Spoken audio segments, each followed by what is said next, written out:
আলাইকুম। হ্যালো বন্ধুরা, আমি জান্নাত। Welcome to my channel. কেমন আছো তোমরা সবাই? আশা করি খুব ভালো আছো। আল্লাহর রহমতে তোমাদের সাপোর্টের কারণে আমিও ভালো আছি আলহামদুলিল্লাহ। আমি আজকে রান্না করতে চলেছি কালবাউস মাছ দিয়ে কচু বেগুন এর তরকারি। দেখা যাক কেমন লাগে। আমি এখন মাছগুলাকে ভেজে নিব।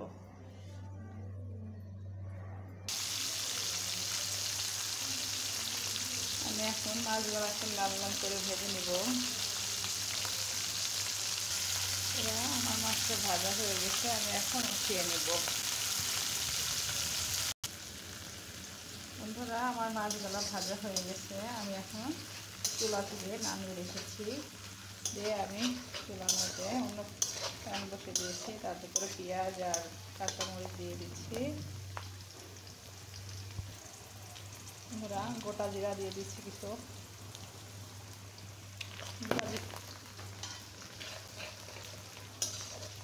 গোটা জিরা দিলে আমার খুব ভালো লাগে, তরকারির ফ্লেভারটা ভালো আসে।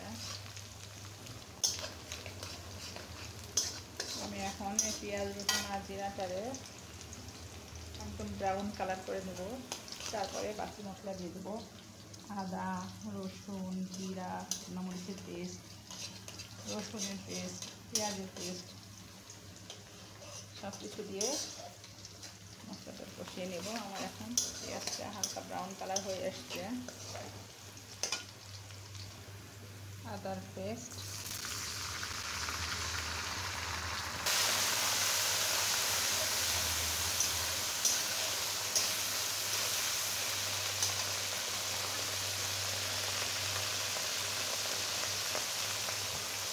পেঁয়াজের পেস্ট,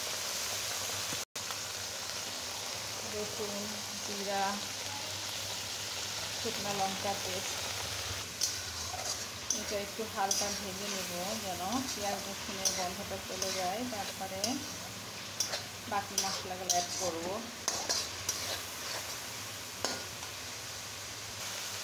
লবণ পরিমাণ মতো, হলুদের গুঁড়া পরিমাণ মতো, লাল মরিচের গুঁড়া পরিমাণ মতো, ধনিয়া পরিমাণ মতো, ধনিয়া গুঁড়া। এখন আমি সুন্দর মতো এটাকে কষিয়ে নেব।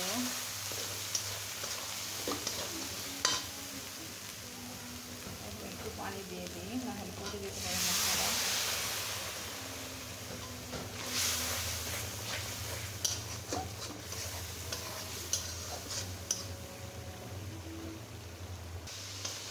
বন্ধুরা, আমার মশলাটা কষানো হয়ে গেছে, দেখতে পাচ্ছি তোমরা। আর 2-1 মিনিট কষালে হয়ে যাবে আমার। আর মশলা বেশি সুন্দর করে না কষালে তরকারি খেতে ভালো লাগে না, যে কোনো তরকারি।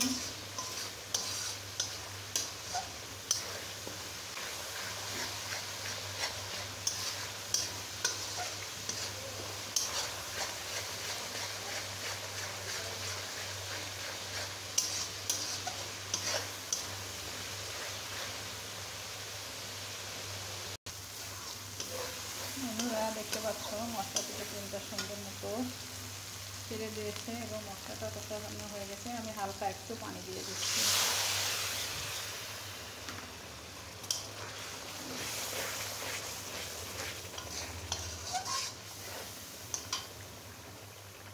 এখন আমি সে কেটে রাখা, পরিষ্কার করে ধুয়ে রাখা কচু আর পুঁই শাকটা দিয়ে দিচ্ছি।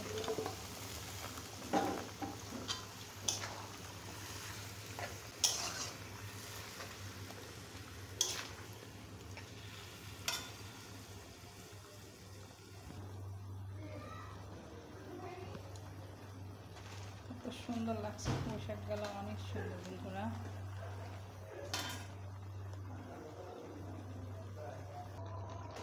বন্ধুরা, আমি পুঁই শাক আর কচুটা ঢেকে দিচ্ছি 5 মিনিটের জন্য, ভালো মতো সিদ্ধ হয়ে আসে। বন্ধুরা, ঢাকনাটা উঠিয়ে দেখি কি অবস্থা।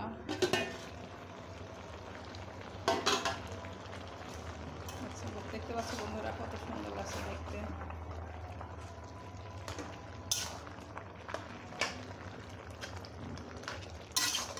এমনি কচু দিয়ে যে কোনো তরকারি আমার খুব ভালো লাগে খেতে। সবচেয়ে বেশি মজা লাগে কচু, বেগুন আর ইলিশ মাছ। চিংড়ি মাছ দিয়েও ভালো লাগে। যে কোনো তরকারি দিয়ে ভালো লাগে কচুটা। পানি ছেড়ে দিয়েছি মোটাবেলা। আমি এখন আবার এটাকে ঢেকে দিব 5 মিনিটের জন্য।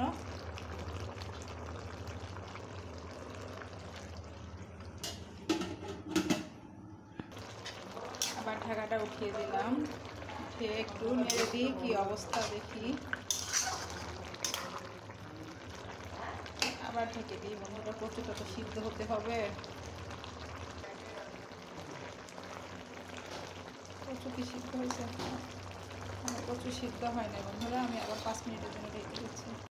বন্ধুরা আমার কচু আর পুঁই শাক কষানো হয়ে গেছে সুন্দর মতো, তোমরা দেখতেই পাচ্ছ। আমি এখন ঝোলের জন্য পরিমাণ মতো পানি দিয়ে দেব।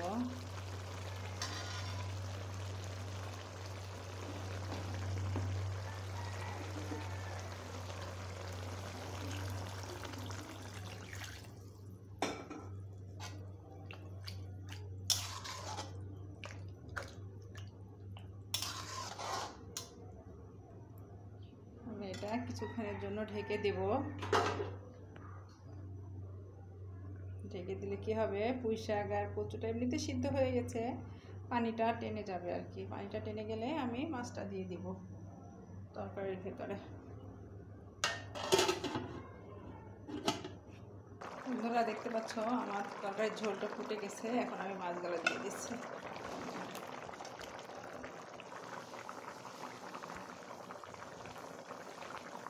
এত মাছ একত্রে দিলে সব ভেঙে যায়।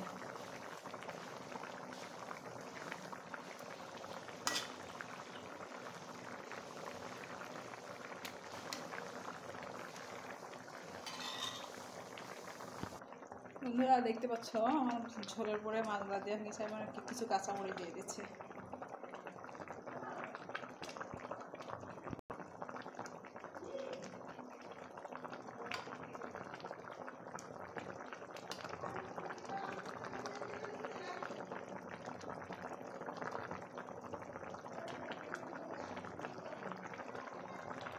বন্ধুরা একটু লবণটা চেক করে দেখি, লবণটা পারফেক্ট হয়েছে কিনা।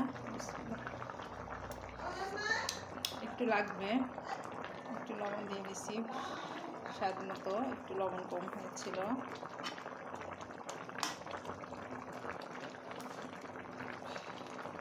আমি এটাকে আবার 2 মিনিটের জন্য ঢেকে দিয়ে তোমাদের সার্ভ করে দেখাচ্ছি বন্ধুরা।